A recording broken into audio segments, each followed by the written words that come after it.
Well, you have a car. Yeah. Okay. Does it work? Yeah. How often?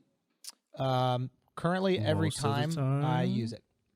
So, like, if you use it 1,000 times, how many times doesn't it work? 0 out of 1,000. A car, right? You said car. Yeah, a car. Okay. Yeah. Okay, yeah. Okay, well, that institution is doing pretty well. Yeah. A car is not an institution of power. Jesus Christ, what a bad analogy. This analogy is terrible. This is a terrible analogy. This is a terrible. It's not an institution of power. What is this analogy? Like, the police is not the same as a car. The police is comprised of hundreds and thousands, if not tens of thousands of people, depending on your country, and systems that interact with each other and with the general population. A car is just a tool to move from one place to another. And it, of course, has rules in how it is used, but it's not an institution. Like, what is this take? Jordan Peterson, come on. Oh, sorry, Jordan Peterson on why beta males became movie stars. This should be good. Competence and power. Yeah, there's this thing with power. Yeah, that's for sure. It's there's this claim that all of our institutions are based on power. It's like, no, they're not. Only when they're corrupt is that true. What? Only when an institution is corrupt is it based on power?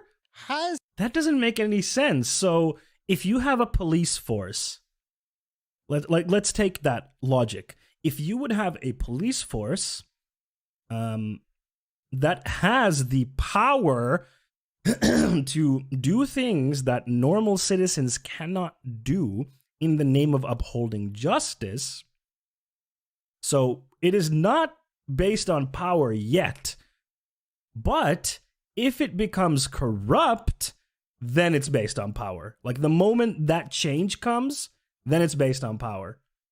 That doesn't make any sense. That's a completely, like, senseless argument. There are certain, like, a lot of our institutions are built around power. Like, some hierarchies are necessary. Yes, I think so. But hierarchies should be examined and they need to prove themselves as necessary. But this, like, notion that institutions only are based on power if they are corrupt doesn't make any sense.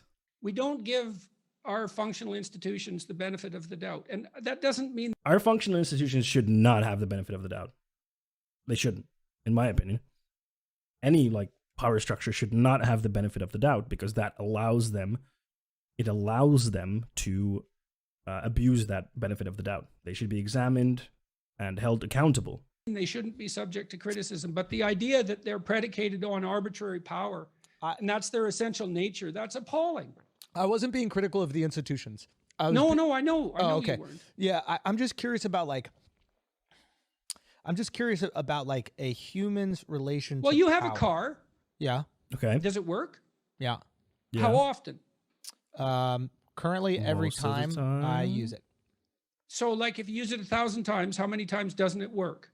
0 out of 1,000. A car, right? You said car. Yeah, a car. Okay. Yeah. Okay, yeah. Okay, well, that institution is doing pretty well. Yeah. A car is not an institution of power. Jesus Christ, what a bad analogy. This analogy is terrible. This is a terrible analogy. This is a terrible. It's not an institution of power. What is this analogy? Like, the police is not the same as a car. The police is comprised of hundreds and thousands, if not tens of thousands of people, depending on your country, and systems that interact with each other and with the general population. A car is just a tool to move from one place to another. And it, of course, has rules in how it is used, but it's not an institution. Like, what is this take? Jordan Peterson, come on. Jesus Christ. And when it doesn't work, what, you fix it? No, his point is that because most of the time your car will work. Therefore, why should you doubt that your car will work? Because you know intuitively by using your car every day that it works. Therefore, why should you approach it always assuming that it doesn't work? That's his point. And he says that because this is how we treat a car, we should treat institutions the same way, which doesn't make sense because a car is not an institution of power. A car is a tool. Like, it's a tool. A car is something that you use to move from point A to point B, putting it very bluntly and very, very reductively. So, like, him being like, no, it's about, and it's like, these things are completely different and not comparable at all. If you eat a potato and then you eat an apple, should you assume they're the same? Yes, I'm Jordan Peterson. Yeah, because I'm Has not. a 99.9% success rate. Also, it depends what car you have, how old is the car, etc., etc., etc. I'm How not mad about at the flying? institutions. Yeah, have you crashed yet when you flew? I mean, I think you're jinxing me, but no. I No, have and not. This is also very important to note. He's saying he's not mad at the institutions. Now, I'm going to make some assumptions here. He's white. This is my assumption. He is cis. This is my assumption. He is straight. This is my assumption. As someone with this tremendous amount of privilege, a lot of the institutions of power will not discriminate against him. Now, he might have been born poor, in which case some of the institutions will discriminate against him. But because of his privilege, a lot of the discrimination that these institutions, for example, the police, present towards black people in the United States, he will never see that. That will never be his experience. As a white person, the police will not treat him like that unless he's very poor, in which case he might receive the same treatment. So him saying, well, I've never experienced problems with these institutions is not an argument for the institutions being fine. It's like saying, well, I live in Texas and we here have it pretty warm all the time and there's no snow. Therefore, snow doesn't exist. And I was like, no, that's not how it works. You can't make generalization based only on your interpretation of the world around you. That's not how it works. Or, I am not hungry and I can have food every day. Therefore, world hunger doesn't exist. That's not how it works. And they're so safe, it's just beyond comprehension. Yeah, no, I agree with you. I'm not upset at like institutions in that. I'm talking about like a human being that is compelled to power. Like, I understand certain people being compelled to greatness. That's really cool. You see it in Compelled to power or compelled to greatness. Again, this is a learned thing. This is something that people are taught. He would have to very that's a good freeze frame. He would have to very strongly show that these things are innate things in particularly men. He would have to show that. I argue that some of it is biological, but a lot of it is our environment, how we are educated, what we are told around us that men are supposed to be like, etc., etc. And you don't just assume your car works. You do maintenance on it constantly. You refuel it. You change the oil to make sure it works, just like you should make sure institutions work. Hey, Slump, fucking absolute king comment. That is 1000% correct. Very, very good, Slump. Yes, even if we assume that the car is an institution, the car needs to, at least in Finland, I don't know how it works in the United States, but in Finland, you have to get your car checked like once a year, if I recall. You have to get your car checked regularly, and if it doesn't meet certain standards, it needs to get repaired, depending on what standard it is not meeting. And you have to change the oil, you have to refuel it, you have to do maintenance on it constantly to make sure that it is up to standard. And as such, this should also be done to institutions. So even in their own analogy, they fucked up. athletes. And what's right? the difference? What's the difference? I think there is as far a as you're difference. concerned? I think there is a difference because I think like once somebody accesses power, they don't necessarily need to be more great. right? They'll just do whatever they can to continue to have that power. Where there are people. Okay, what do? This is a good thing to differentiate. You made this case. Greatness versus power. Okay. Okay, let's take it apart. Okay. So you just said there's something arbitrary about power. Yeah, I think there's something about people who desire power instead of greatness. And I think that power comes. What do these mean? What does he mean by power and greatness? I don't really understand what he means. I wish he would define what the fuck he's talking about, because this doesn't or give examples so that I can understand what the fuck he's saying.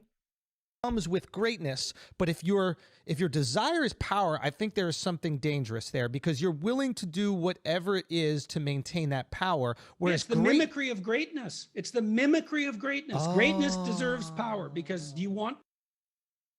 Come on. This was not some great fucking take from Jordan Peterson. Come on. The mimicry of pie. Is he trying to say that? Is he trying to say that people who want control, I guess, in this case, power equals control? People who just want to control things and be on top versus people who want to serve like a greater purpose to better the world, maybe? Maybe that's what he's trying to say?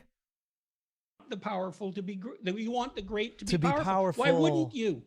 Oh, that's why we exalt these people that we believe are great. We want them to have it. They've earned it. Well, who else would you want to lead you? I mean, if they're good at doing something, why wouldn't you put them in the front? You want to be led with by someone who isn't great? I mean, you think of all the times we spent as tribal hunters. Who do you put in charge? The best hunter. So I'm gonna need some anthropologists to debunk that one, because I feel like that's some I don't understand anthropology kind of take, because I feel like it's maybe a little bit more complicated than that. Or perhaps the best hunter who's also the most generous. yeah, exactly. You want the guy that's going to share that. Yeah, right. That but that would make him a great That's what hunter makes too, him right? great, Because over yes. time he would have people in his hunt. If only we had mechanisms to share stuff. You know, it's not like a dude 150 years ago wrote a book about this, or two dudes, I should say. Rhymes with schmarks and Bengals. Hunting party. You want productivity and generosity. So how do we Greatness. how do we discern between people who are mimicking greatness for power and greatness? That's a great question. By paying careful attention, by listening, and by talking about it. That's the purpose of free speech. That's the purpose of political attention. I guess what he's asking here is like, how do we make sure that people's intentions when they want to be leaders are good intentions? And that's a really difficult question to answer. Like, how can you figure out someone's intentions is really difficult. It's not easy. It's, like he's saying, you have to listen very carefully to what they say. You also have to look at what they do. And I guess like the bigger question that he's getting at, that Andrew is getting at here, is that how do we make sure that people in positions of power don't abuse that? And that's also a very difficult question, which is why we need mechanisms to hold our institutions of power accountable, and that they can be examined, and they should be examined regularly and held accountable. Because you want the great, but it can be mimicked by psychopaths who use power. But that doesn't mean that power is the basis of our hierarchical human relationships. That's only the case when they've gone badly wrong. What do you mean by that? I mean, when a society is corrupt, then the powerful rule. When a society isn't corrupt, then the great have authority. What is this children's book example? If it's bad, then bad people rule. But if it's good, then good people rule. Wow, thanks. I'm going to be able to do a lot with this information. That's not the same thing. And confusing those. You asked why the beta male is now this object of attention. It's because we've confused great and powerful. And now we're so afraid of power that we're willing to dispense with greatness entirely, or even to question whether it exists. That's the attack on the meritocracy. There's no.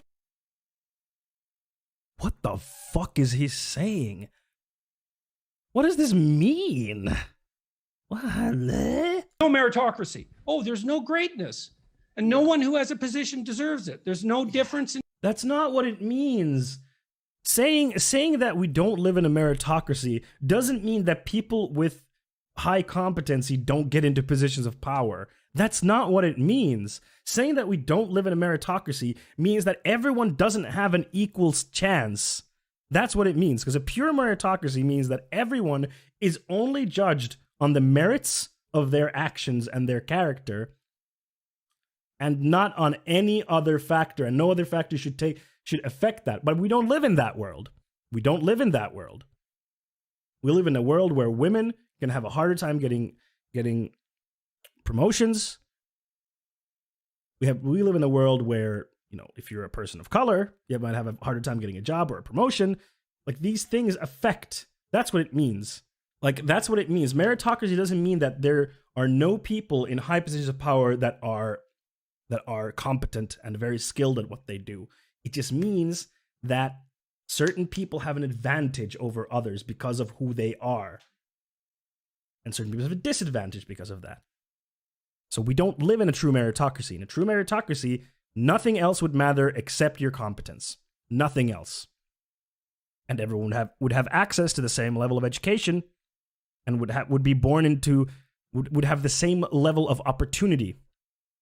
So we don't live in that world. If you are born into a ghetto as a black person in the United States, for example, and you go to public school, your school is going to be worse because the funding of schooling in the United States is tied to the property taxing in the area. So if your area is poor, your school is going to get a lot less funding, and the quality of your education is going to be poorer. Not to even discuss like the fact, like your the nutritional value of your food that you eat because you're poor, and how that affects your development as a child. These all make it so that we do not live in a meritocracy. All of these things make it so that we don't start from a level playing field. Some people are born into great wealth and start from an advantaged position. And I'm not saying that they're bad people because they're born into these situations. No one can affect where they're born and what they're born into. What I'm saying is that we don't live in a meritocracy. And him being angry, like, why are you saying that? You're just saying that no one's skills matters, is not what people are arguing. In talent. And that doesn't mean our institutions are pure and that everyone with talent is rewarded. Yes. But because no institution is pure and no selection method is 100% accurate. But you made this distinction between greatness and power. Yes. So pursue it. Okay. How do you know someone's great as far as you're concerned? That's a really tough question. I mean, in this, I guess, okay, I'm going to try to decipher what great means here. So great means someone, I guess they are talking about great means someone who is very skilled at what they do. They are possibly good leaders, and they have good intentions for if they were ever in power. I'm guessing that's what they mean. And finding out the first one, if they're good at what they do, that's fairly simple. Like, you can see on their work, are they good at what they do? Their motivations, though, that's the hard part. I know someone is great. I have great admiration for the skill. Okay, you admire them. For the skill. Yeah, well, that's weird. That's an interesting thing, because we have this instinct of admiration. It's like you see someone and you admire them. Yeah. It's like, well, why? You want to be like them. Yeah. That's imitation, right? A lot of that, again, is learned. Is our environment telling that you should aspire to be a certain type of person. And like he's saying, he admires someone's skill, but he wants to know, outside of someone's skill, are their motivations good? Are their intentions good? And that's really hard. It's really hard to know if someone's intentions are good. You have to look at their actions and what they say. That's the instinct of imitation. Yeah. And because we can identify what's great, because it would be better to be great than the way we are. So when we see it, we think, oh man, yeah, I really admire that. And maybe you're mad about that because you're so unlike that and it's judgmental and makes you annoyed. Right. But fundamentally you think, I'd like to be like that. So there's one, admiration. But again, like, if you just see someone, like, I'm going to assume here that they're not talking about someone they know very intimately. What we see on the outside of someone and what they present outside is only like part of the story. And we're like, oh, I want to be just like that person. But we don't know them properly. We don't know what their life is like. We don't know what they struggle with, you know? You admire what's great if you have any sense. Yeah. Okay, and that happens spontaneously, especially in a domain that you value. Yes, exactly. The more I value the domain, the more, God, I can't speak, the more, the more admiration I have. Absolutely. Yeah, that makes sense, because you're like, I think medicine is very important. So if someone's really good at medicine, I value them highly because I think it's an important thing in our society because it keeps us healthy and et cetera, et cetera. Yeah, that makes sense. And if you're like, I don't care about art, so if someone's a great artist, you're like, yeah, whatever, who the fuck cares? Yeah, of course. Yeah, that makes sense. I do not admire power. I don't even care about people who are powerful if they don't have something that I admire, some sort of skill set that I care about. The only thing that's nice is like the ease of power. You can open up doors easier, you know, but I'm way more impressed by like a powerful person that actually has a skill I didn't even know about. Like that to me makes me go, oh, cool. Maybe that's why he got there. But just holding the position isn't admirable to me in any way at all. Okay. Sure. I mean, that's an opinion, I guess. That was not good. That was just fluff. God, Jordan Peterson speaks so much and says so little, and that little is shit. Hello there. Thanks a lot for watching this video. If you enjoyed it, please hit that like button and subscribe to my channel for future videos. Also, if you have any questions, feel free to drop them in the comments below, or you can come visit my stream on Twitch. I stream every Monday, Wednesday, and Friday at 6 p.m. Central European Time, and I can answer any questions there. We play games there, go through the news, and talk about some leftist politics as well. See you in the next video. Bye!